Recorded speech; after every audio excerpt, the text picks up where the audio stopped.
Matahari sudah condong ke barat. Seorang pemuda berbadan tegap masih saja sibuk mengejar buruannya. Sementara di balik semak-semak, seekor rusa mengintip dengan sikap waspada. Cepat sekali larinya rusa itu. Tadi masih di sini, sekarang sudah tidak terlihat. Pemuda itu terus mengedarkan pandang, berusaha menemukan buruannya.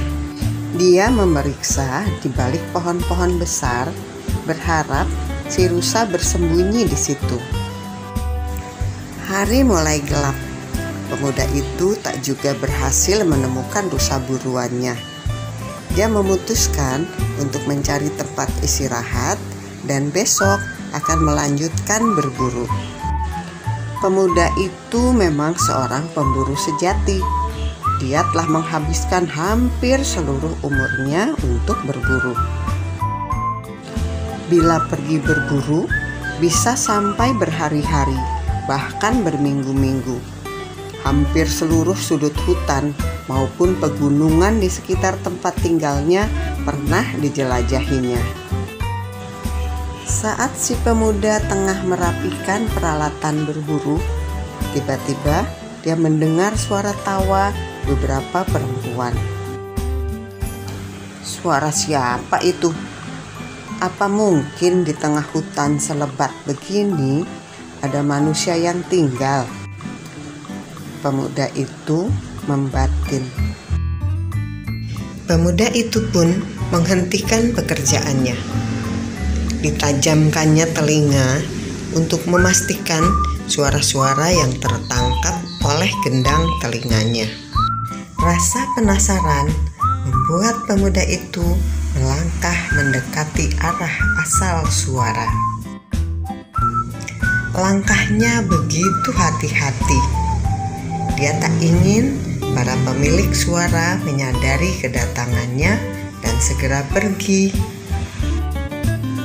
Suara tawa itu ternyata berasal dari tepian sungai. Di sana tampak 7 orang perempuan berparas sangat cantik tengah mandi sambil bersenda gurau. Para perempuan cantik itu tak menyadari kedatangan pemuda pemburu. Mereka terus saja bersenda gurau dengan saling menyiram. Pemuda pemburu mengendap-endap di antara pohon-pohon ilalang, semakin mendekat ke arah sungai. Tiba-tiba langkahnya terhenti. Hampir saja dia menginjak setumpuk kain yang terletak di atas bebatuan. Pemuda pemburu langsung saja memeriksa tumpukan kain itu. Kini dia yakin bahwa perempuan-perempuan cantik yang sedang mandi itu adalah putri dari kahyangan. Ide jahat muncul di pikirannya. Disembunyikannya salah satu kain milik para putri itu, lalu dia juga bersembunyi di tempat lain. Hari semakin gelap. Para putri sudah selesai mandi dan bermaksud pulang ke kahyangan. Kepanikan pun terjadi. Putri paling muda tidak menemukan kainnya. Ketujuh putri sibuk mencari, tapi hingga matahari tenggelam, kain itu tetap tak terlihat. Mereka akhirnya memutuskan meninggalkan putri bungsu di bumi untuk mencari kainnya, karena mereka sudah berjanji akan segera pulang ke kahyangan bila matahari tenggelam. Gara-gara kainnya hilang, dia tidak bisa pulang. Tanpa kain itu, dia tak bisa terbang ke kahyangan. Putri bungsu menangis ketakutan. Selama ini dia tak pernah tinggal sendirian. Selalu ada ke-6 kakaknya menemani. Melihat putri terus menangis, pemuda pemburu menghampiri. "Mengapa kamu menangis sendirian di sini?" sapa si pemuda. Putri pun menceritakan kemalangan yang menimpanya. Pemuda pemburu pun menawarkan jasa baik untuk menolong putri. Hari sudah gelap, bahaya sendirian di hutan. Banyak binatang buas. Ikutlah denganku, bujuknya. Singkat cerita, akhirnya pemuda menikahi putri dan mempunyai seorang putra yang dinamai Ki Sarayuda. Sejak menikah dan memiliki seorang anak, pemburu tak lagi suka berburu. Dia kemudian menjadi petani yang memiliki ladang dan rumah sangat luas. Dia memiliki luit yang isinya selalu penuh. Setiap kali padinya berkurang, pemburu segera mengisinya dengan padi yang baru. Suatu ketika, pemburu sangat rindu untuk kembali berburu. Dia lalu menyampaikan hal itu pada putri.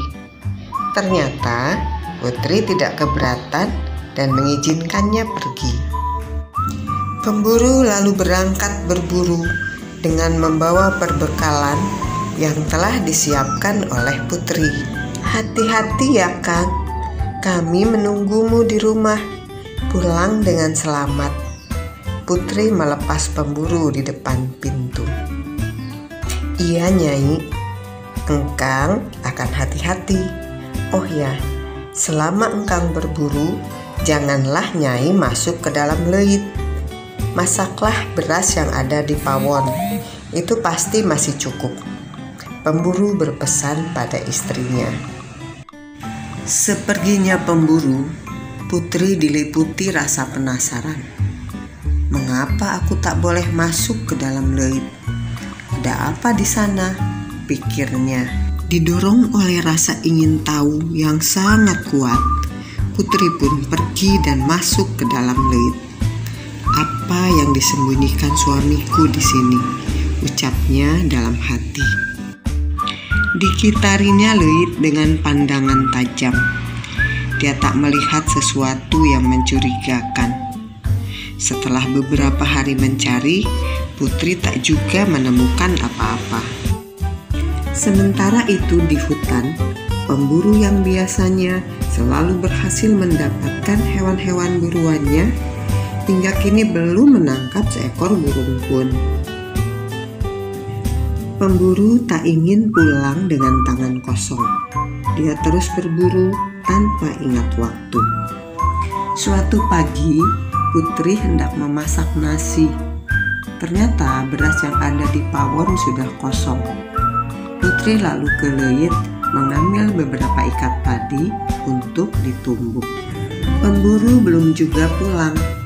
Persediaan padi di leit semakin sedikit. Putri akhirnya melihat sesuatu yang ada di bawah tumpukan padi. Betapa putri sangat terkejut. Yang ditemukannya adalah kain miliknya yang dulu hilang di tepi sungai. Putri kemudian mengenakan kainnya. Sebelum kembali ke kahyangan, dia menitipkan anaknya pada seorang tetangga.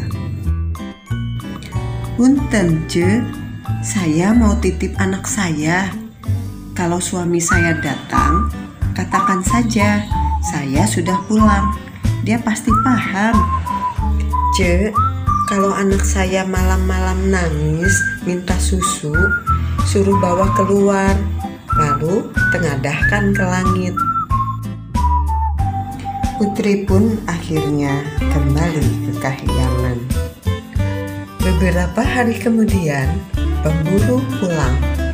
Betapa terkejutnya dia saat mengetahui istrinya telah kembali ke kahyangan.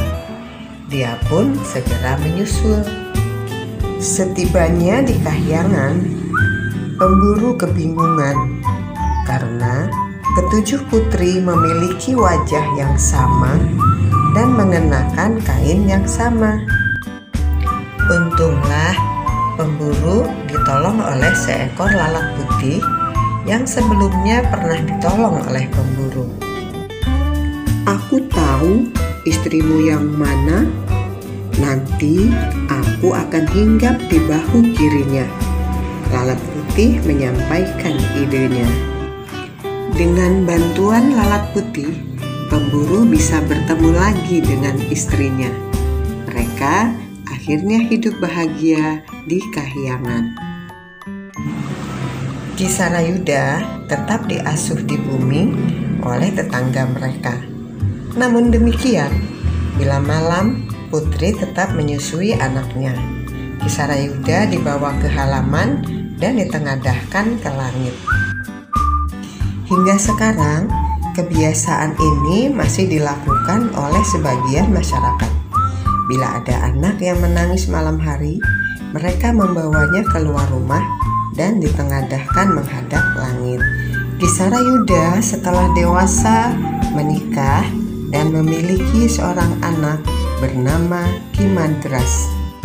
Sumur tempat mandi putri ini dinamai Cidewata dan dijadikan pemandian masyarakat Kampung Lebak, Desa Sukamulya, Kecamatan Mekarjaya.